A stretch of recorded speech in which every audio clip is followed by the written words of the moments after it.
আসসালামু আলাইকুম। দেখতে পাচ্ছেন একটি দেশীয় প্রজাতির কথা বলা ময়না পাখি। আপনারা লক্ষ্য করবেন আমাদের বসত বাড়ির আঙিনায় কিন্তু এই পাখিগুলো বাসা বাঁধে। এই পাখিটি কথা বলে। আপনারা লক্ষ্য করলে দেখতে পারবেন।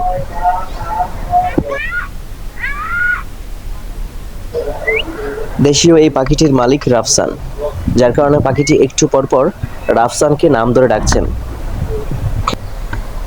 আমি যখন ক্লাস 7-8-এ পড়তাম তখন আমার একটি পোষা ময়না পাখি ছিল, ঠিক এরকম, যে পাখিটি আসলে কথা বলতে পারতো। এবং আমি যখন অটো গাড়িতে করে স্কুলে যাইতাম, ওই পাখিটা কিন্তু উপর দিয়ে উড়ে উড়ে স্কুল পর্যন্ত চলে যেত। আমার এলাকার যারা আছেন তারা কিন্তু এই ঘটনার সত্যতা জেনে থাকবেন।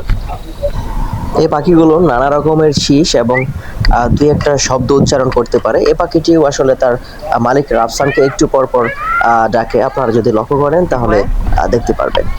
আমার পাখিটা আর এই পাখিটা হুবহু একরকম। তবে যারা আসলে এই পাখিগুলো খাঁচার মধ্যে পালেন, এটি আসলে ঠিক না। দেশীয়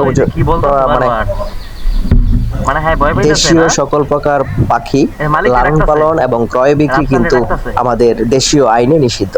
সুতরাং এই সমস্ত পাখি আপনারা কেউ খাঁচায় লালন পালন করবেন না।